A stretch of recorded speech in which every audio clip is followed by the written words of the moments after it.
Well, thank you both for coming here. We appreciate you taking the time because we want to get to know you a little bit better. I know we're going to be hosting our golf outing coming up in August, and each year we want to support a cause, and this year we're supporting you guys at Custom Canines.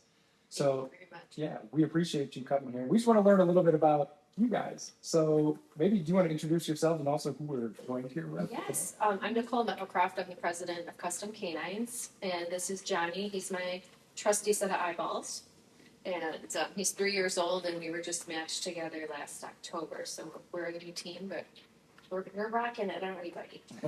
That's awesome. Yeah, Brooke? I'm Brooke Meadowcroft. I am working for Custom Canines, and this is Courage. He is with us today. Awesome. Tell us a little bit about the mission of Custom Canines. What is it that you guys do, and what's your cause? The mission of Custom Canines is to raise, place, train, and support military veterans by giving them a bomb-proof battle buddy so that they can live a more abundant life. We primarily work with veterans and first responders. Yeah.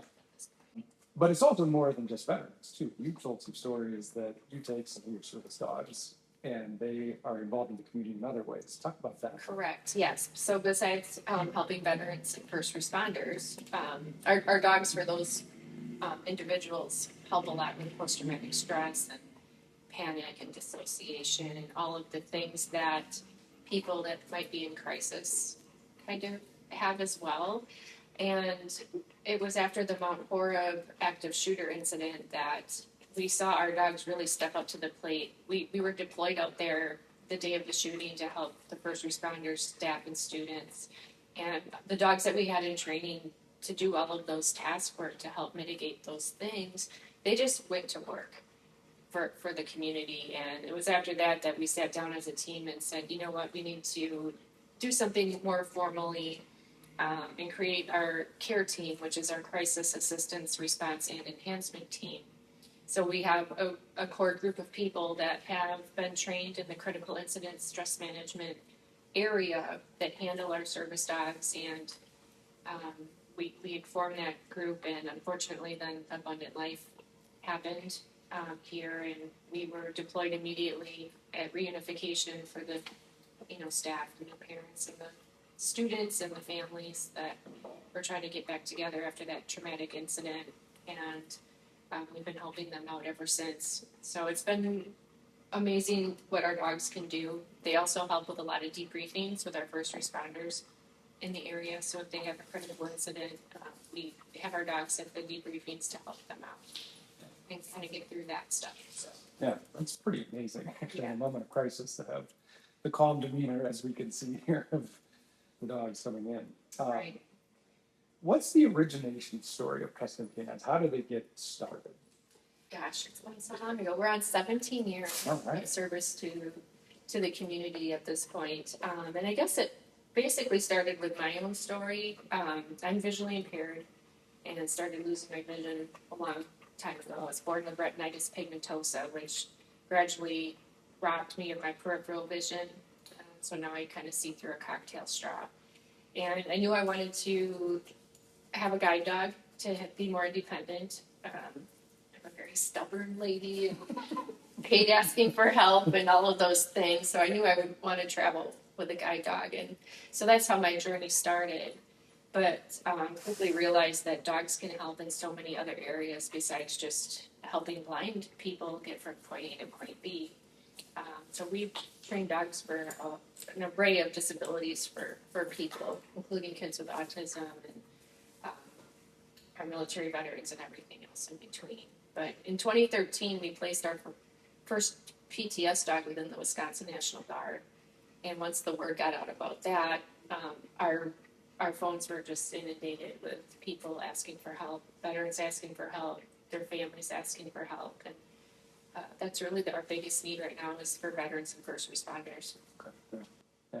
And how many, well, I'm trying to think about the process. So take me through the process. How do you train your service dogs? What's the timeline? What all goes into that? Yeah, it takes a village to take a dog like this and get it to placement and support afterwards. But we take 8-week-old puppies We either breed them ourselves or we have breeding partners that we work with. And we have amazing volunteers who take these young babies into their homes, and their responsibility is to love and care for them, to potty train them, and then expose them to everything else out in the community. So they're allowed to take the dogs with them into public places and ultimately turning them into bomb-proof battle buddies. And the process takes about 18 months to 2 years on average. If we don't have situations like COVID, we had a couple COVID dogs that were a little bit older by the time they were able to get placed out. But it is a commitment for these volunteers to do this, but we would not have a program without them. And that being said, if we have more puppy raisers, that helps us get that 250 application waiting list down. Well, that was going to be my other question. What's the demand? You mentioned that you're getting a whole lot of phone calls. What's the demand? How many dogs? We are getting applications on a daily basis.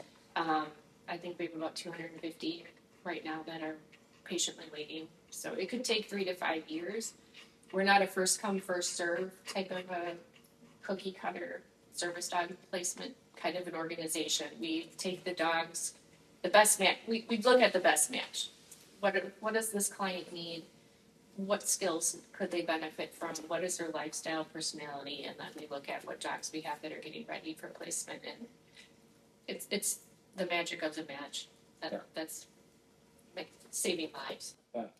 And how many matches do you make a year? Like, let's say on average. On average, about 18 to 25. That can fluctuate depending on how many dogs we have that are coming of age, and we usually have about 40 to 50 dogs in training at any given time at various ages. So as some are graduating and helping other people, we're getting new puppies in to start the process. Yeah. And I think you shared with me, are there common breeds that you have that are your service dogs? Yeah, typically we have a lot of Labradors, a lot of Golden Retrievers. We have Doodles. Yeah. Yeah, we just certified a little mini dachshund yesterday. Yeah. So there's a variety of breeds that we use. We have a French Bulldog on our care team, just for a smaller dog to have out there in case somebody's a little apprehensive about a big dog. Sure. So, but typically your Labs, Goldens. We've got a couple German Shepherds as well. Yeah. That's great. What are some of your favorite stories? You have to have stories. So what are some of your favorite stories? Yeah, there definitely is a few that stand out to me, but me personally, I feel like they're all equally as a special moment for that person receiving a service dog. It's hard to pick out an individual favorite, It's amazing when you get the phone calls or the text messages from either the veterans or their families saying, gosh, thank you for giving me my dad back. Or my mom was actually able to come watch my soccer game and get out of the car and participate in, a family gathering. Or you have the veterans that call you and say, this dog saved my life today. So. Yeah. On the surface, we all love dogs. They come in, they're the stars of the show. But you realize the impact they're making is beyond just coming in and doing this and bringing smiles to their face. They're actually changing some lives so they can go out and live life. Exactly. So the life that seems real small or not worth living to them, you get a dog in there and you teach them how to use it and they become a team. You've just made life big again for them or bearable. And that's amazing. That's why we do what we do. Yeah. Well, that is amazing. We hope to contribute to the cause this year. So at our golf outing, obviously people will be able to contribute monetarily. So we're hopefully going to do a really good job there for you guys. What does that money go towards? Just so that people get an idea. When you're donating, what does it go? Yeah, just as an example, a dog that we acquire as a puppy, raising it and training it for 2 years and then placing it with that veteran or first responder and then supporting them for the life that they're going to live together. It's around $25,000 and up for us as an organization to be able to do that. So it's quite expensive to do this, but the work that these dogs do for these people is priceless. Yeah. So, Yeah, so it takes a village and it takes resources to be able to get that. absolutely. If we had more resources and, you know, a lot more puppy raisers, we can help a lot more people. Yeah. Which is another question. I mean, obviously, there's monetary contributions. Are there other ways people can volunteer? I just want to ask that just in case. Yes, absolutely. The biggest need for volunteers right now are to raise these heroes in our community. We take you through every step of the way. So we have training classes you can come to. We do one-on-one training. You don't need dog training experience. I was just going to ask that. So someone like me could maybe stumble through. Yes, through every step of the way. It's a very supportive process with the whole thing. If you have a big heart and a safe home and you want to make a difference, it's probably the most bittersweet, best worst thing you can do. And I'm saying that from the heart of the puppy raiser who pours all of their love and joy into this dog for another person. And handing the passing of that leash, it's sad, but it's amazingly awesome at the same time. But a lot of people are like, oh, I can't give the dog away. I can't do that. And my response to them is, how can you not do that? That's great. What else should we know? What didn't I ask that I should have asked? Yes, we have a paw print across the United States, which started with my relationship with our director of training, Bob Wendler. When I went to get a guide dog from another school before I had Custom Canines rocking and rolling. And he was my guide dog instructor, and he had been an instructor for about 40 years doing guide dogs. But prior to that, he was a Vietnam military dog handler in the Navy. He was a sentry dog handler. And I didn't know that at the time. But when I was at guide dog school getting my dog Snickers, he had taken me to this bridge one afternoon, and there was just hundreds of people lined up on this bridge with American flags. And I had no idea what they were doing at the time. And he explained to me that this was the Rolling Thunder, where Vietnam veterans ride their motorcycles all the way to Washington, D.C. to pay respect to their brothers and sisters that didn't come home. And I'm okay.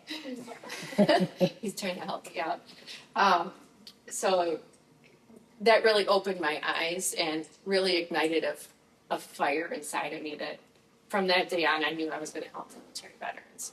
And Bob Wendler was actually one of the veterans that we were able to help. Really?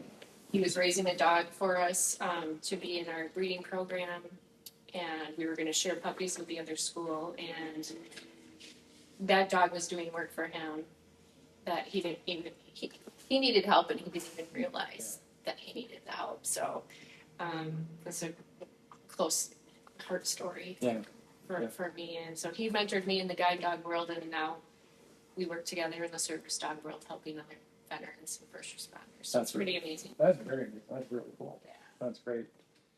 Well, Nicole, Brooke, thank you. And of course, Courage and Johnny, thank you for all the work that you're doing. We hope that we can support you guys. And I want to thank you too for stepping up and wanting to help us enhance and save lives, you and your staff and all the people that are going to attend the golf outing. We're really excited to bring all the dogs. And yeah, because you guys are coming, right? All right. So there's reason to show up right Johnny there. likes riding in golf carts. There you go.